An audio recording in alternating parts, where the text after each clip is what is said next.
Hey, we just found out that Bitcoin is very traceable, so I talked about that this morning, as well as what's happening with autonomous vehicles. Big announcement from Waymo with Mr. Chris Ryan just this morning. Here we go.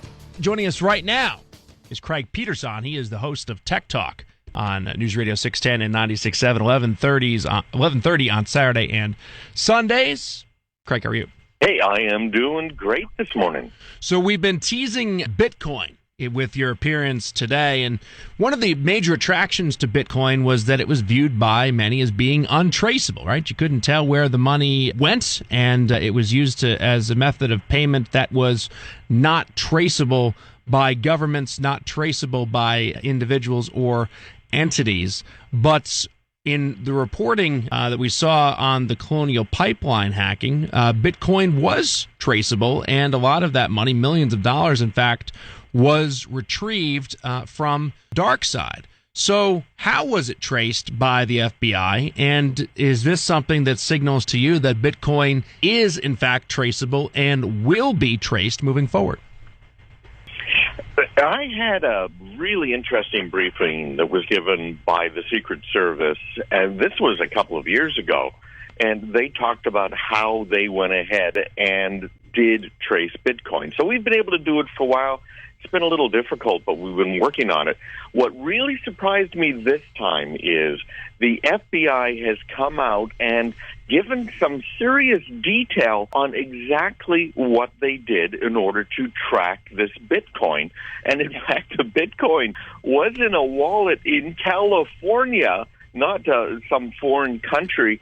And it's just fascinating to look at all the detail. But yes, these cryptocurrencies are not completely untraceable. If you want to use the money that's in your wallet, then you have a problem, because the basic concept behind it and technology behind it is something called blockchain. And these blockchains require basically a ledger, just like a bookie would have a ledger of all of the monies that he's owed or perhaps that he owes to somebody else.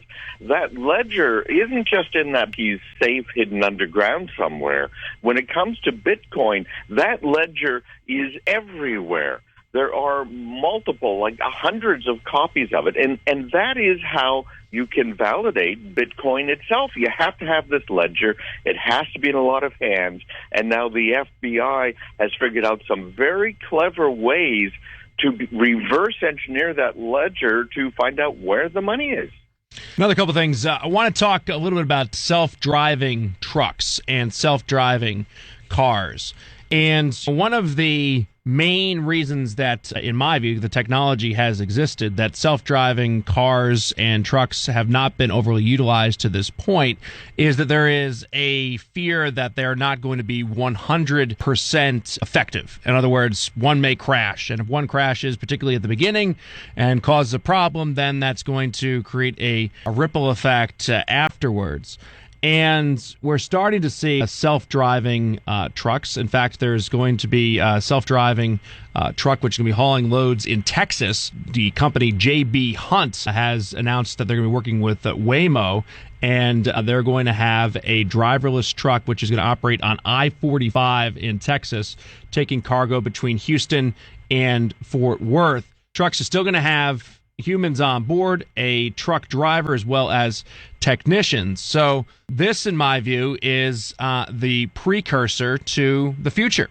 And we're going to see driverless vehicles, which will still have the driver in it, but it's going to basically operate like a plane would, where you can put the plane on autopilot. Cars are going to be put on autopilot, but we're going to have a individual who is going to be there. The driver is going to be encouraged not to go to sleep, etc., but they are going to be able to do quote-unquote distracted driving and have the vehicle on autopilot. And you think about the technology that exists today, just in terms of the cameras that allow for you to back up into a particular space, or the sensors that let you know that there's a vehicle to your left or to your right. The technology exists within the vehicle for this to take place right now. The concern has always been would it be 100% effective, and would there be problems with the cameras?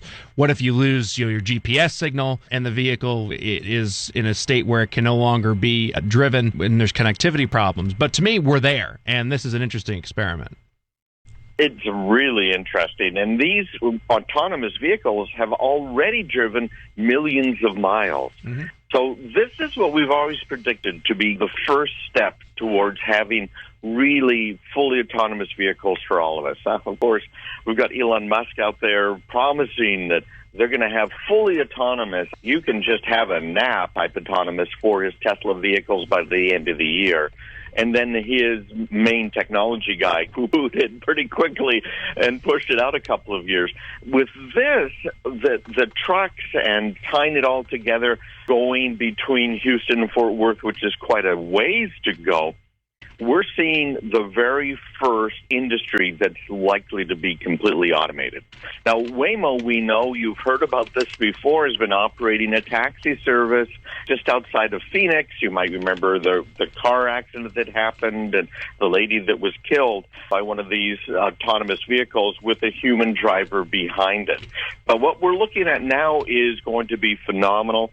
This is pretty much a straight road. If there's any road in the U.S., it's a road between those two cities, Houston and Fort Worth in Texas, that is a great one to try. We're thinking that we will be seeing long-haul trucks driving themselves, except for the last mile, of course, being the tougher part. In other words, they would go to, just like you might commute to Boston, for instance, they would go to a commuting area, they'd park themselves, a local driver would get in and start driving.